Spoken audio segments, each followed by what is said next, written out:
We began a story where Beerus never woke up. Despite the group being able to defeat Frieza, they now face a much bigger challenge which might not even be a threat. Earth being transported to Universe 6. What's going to happen next? We'll cover that and more in the second part of What If Beerus Never Woke Up. So, now that they know they're in a different universe, what are they supposed to do now? They can't really transport Earth back. Plus, they don't have any godly connections here. Sure, Goku can teleport to the sacred world of Kai, but he's not supposed to be there and Fuwa has no desire to help him either. Though Goku at least now knows about some other god called the God of Destruction, so whoever that guy is, he's responsible for this and then maybe they could speak with him. Hopefully Shin's gonna be able to do something about it too because he'll definitely notice at some point. But either way, everyone on Earth is pretty much on their own. Piccolo has a pretty good idea though. They should explore around this universe and see if there's anything that could help them. Like, maybe there's a Namek here. Maybe they could access whatever moved them here in the first place because it has to be some sort of Dragon Balls that did it, and if they're able to find it for themselves, then they could just restore it on their own. But on top of that, Piccolo has another idea of his own too, and this is something that should be able to work out. It'll be a bit tough without Shin's help, but he thinks he could pull it off. He goes to Bulma with his plan as Goku and Vegeta figure out what to do next. A few weeks go by and then a ship approaches Earth. There's a pretty strong power on it, so Goku and friends immediately go over to it. The ship lands, and a very familiar looking man steps off. He looks exactly like Frieza. It's Frost. Having heard about this new planet, he's here to introduce himself. Naturally, everyone's ready to fight him, thinking that he's just another Frieza. But he tells them he comes here in peace. He's not sure how this planet got here, but he assumes one of the gods had something to do with it, because Earth has been dead for a long time. Goku explains what happened, but he wants to know who Frost is and why he's here. Well, Frost is a good guy. At least, he proclaimed himself to be one.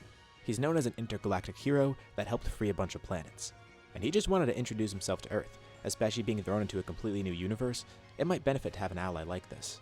It isn't necessarily a conflict, but Frost sees an opportunity here for himself. He's not sure exactly what he wants to do with Earth yet, but he at least wants to see what he's dealing with here. Although it seems like there are a couple strong fighters here which could be a problem for him. Thankfully for Frost, he's able to keep his cover pretty well, and he won't have to directly fight anyone. He's going to try and start some sort of conflict on Earth, and use that as an opportunity to take control of the planet for himself. But he needs to get rid of the strong fighters here, particularly the Saiyans, and he has a good idea for them. How would they like to visit planet Sadala? Surely they should be familiar with the Saiyans, and they're a little bit stunned to hear this. Well, particularly Vegeta, because he hasn't heard the name planet Sadala in a while. Frost explains that this is the home planet of the Saiyans, and Vegeta didn't even think of that. There's Saiyans here. They're still alive. Well, he definitely wants to go there, and Goku decides he's going to go along too. Perfect. Frost will arrange for a ship, and he'll get them off the planet.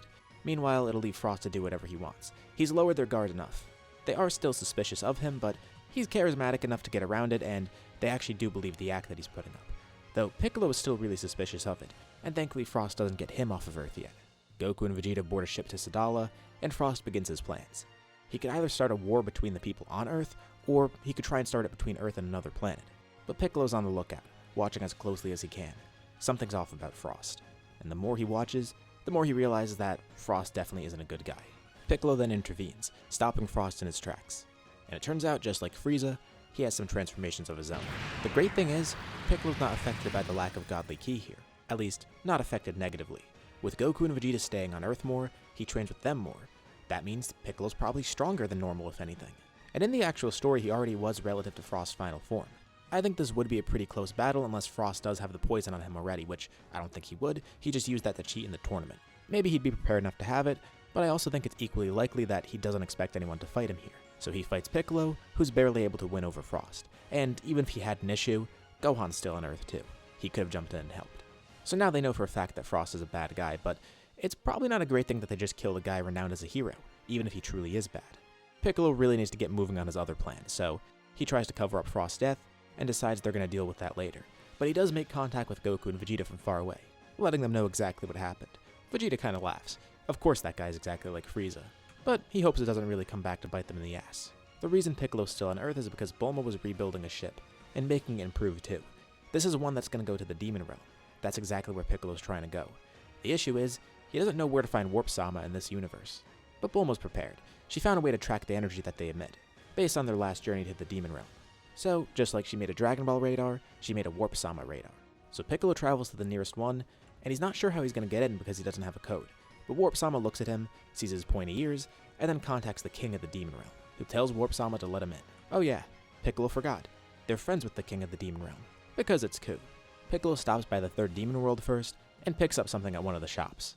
One of the copies of the third eye. He's mainly here to see Neva again, and also see if he could find the Dragon Balls here because maybe they'll be strong enough to move Earth back. He makes his journey to the first demon world, which is pretty easy now that everything's connected. Ku and Du greet him. Neva, Arinsu, and Degasu are there as well. Piccolo explains what happened, and Ku isn't really too sure what to do about it. Arinsu and Degasu are a bit surprised though. They're sure that Shin is already trying to do something to fix it. But then Neva interjects. If the God of Destruction did this, he probably used the Super Dragon Balls to do so.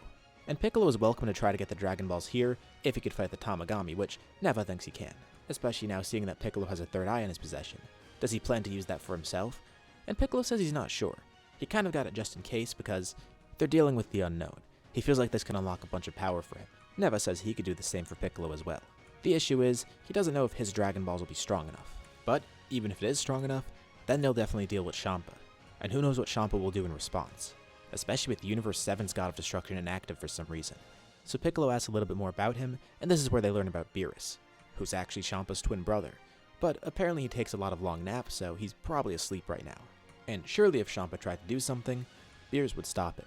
Hell, he probably would have stopped the switch from happening in the first place, but since he was asleep, Champa could do whatever he wanted. Well, Piccolo will keep it in mind. He's going to try and grow stronger first, in case they do have to fight this God of Destruction. And then he'll come back to get the Dragon Balls here, and see if it could wish Earth back to Universe 7. But Neva says it's not that simple. The Gods of Destruction are really strong, far beyond anything they've seen before. Piccolo remembers how strong Goma was, right? If Neva had to compare it, Neva says that Goma would be like an ant compared to Champa or Beerus, who would be like one of those giant krakens in the demon realm. And even that might be understating their strength. Now Piccolo's a bit nervous, but he's still going to do whatever he can, and he knows that Goku and Vegeta will too. But Neva says he could help out a little bit. Piccolo wants more power, right? Well, he gives him exactly that. He places a hand on Piccolo and does the same thing he did with Goku, making his power blossom. And Piccolo's heard of something like this before. He knows that on Namek, Gohan and Krillin got their powers awakened by Guru, but Neva laughs. This is far more potent. Piccolo feels a huge surge of power as his potential is unlocked. And Neva even noticed something else deep down within Piccolo. He's not going to tell him what it is, but he tells him to keep training. Piccolo feels a lot stronger, but what he doesn't know is that Neva also did awaken his orange form, but Piccolo's going to have to find that on his own. Plus, he has a third eye just in case. He wonders what he'll be able to do. Meanwhile, Goku and Vegeta get to Sadala. The Saiyans there are pretty confused right away, just because these two are clearly Saiyans, but they're wearing very different clothes, and apparently they're not even from here. Not just this planet, but this universe in general. Frost already got into contact with someone here, Cabba. He's basically going to be the guide for these two. Vegeta's fascinated by this planet. It's so different compared to Planet Vegeta, but also similar in a lot of ways. They're apparently going to meet the king too, and Vegeta tells Cabba the story of the Universe 7 Saiyans, including the fact that they weren't necessarily good guys. But Goku promises they're both good now. Vegeta wasn't before, but he's turned over a new leaf. Vegeta tells him to be quiet. He didn't really need to say all of that, and Goku just laughs. Nearby there are two other Saiyans watching, Caulifla and Kale. Goku, Vegeta, and Cabba are in the middle of nowhere because Vegeta wants to show something off. After talking with Cabba a bit, he found out that he doesn't know what a Super Saiyan is. So, he transforms, amazing Cabba, as well as Caulifla and Kale watching nearby. Vegeta says that the Saiyans on this planet do seem pretty strong compared to the ones that he used to know, even though they don't have tails or Great Ape.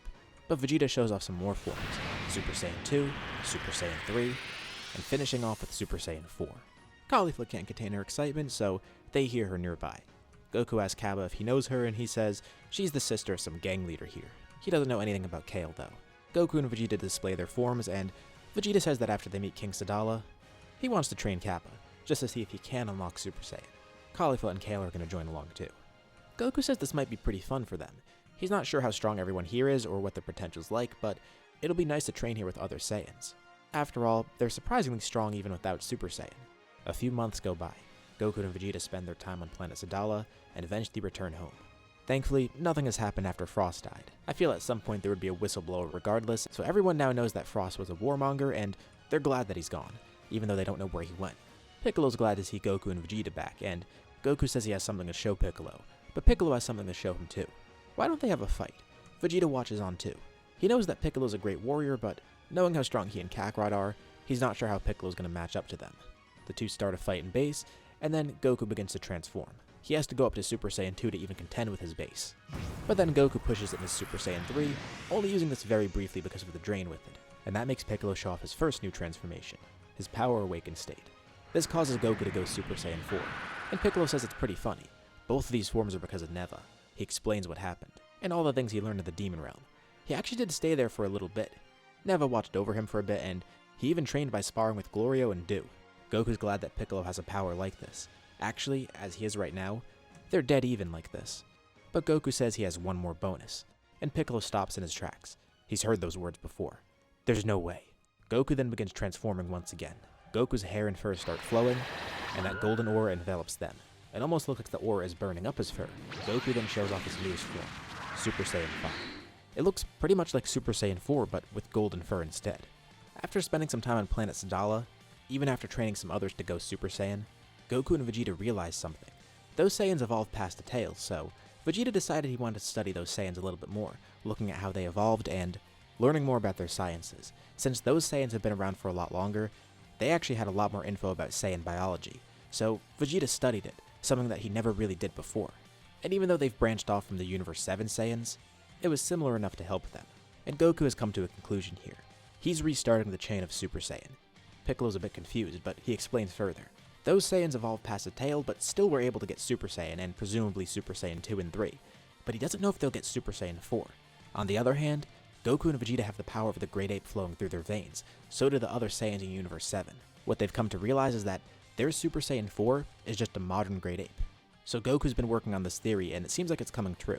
Originally, their transformations went from Great Ape to Super Saiyan 2 to Super Saiyan 3. And if Super Saiyan 4 is their new Great Ape, well, theoretically, they should be able to push it into a few forms beyond that. Super Saiyan was a legend after all, so Vegeta says that what they were using was actually an ancient form. And if Super Saiyan 4 is their modern Great Ape, then Super Saiyan 5 is the modern Super Saiyan. Separate from the legend, but it looks similar because of that.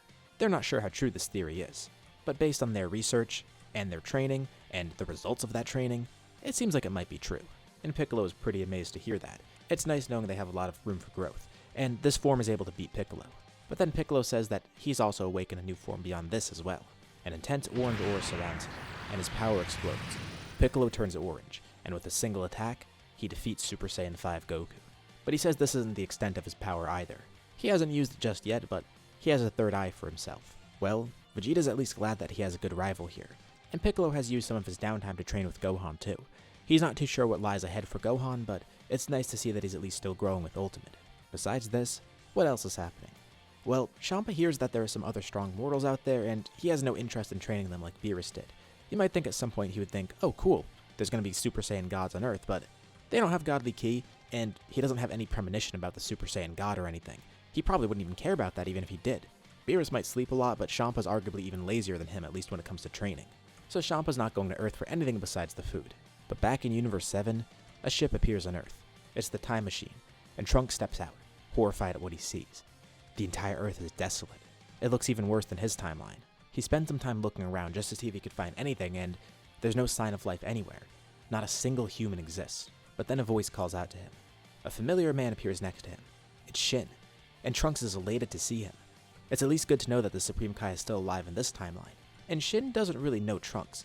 Like, he knows of him and who he is, but he's wondering why he's here. The two of them have a lot of questions for each other, and Shin's at least glad to hear that the Shin in the future found Trunks, and the two of them at least had a connection. But Trunks is worried about what happened to Earth here, and Shin says it's not as bad as it looks.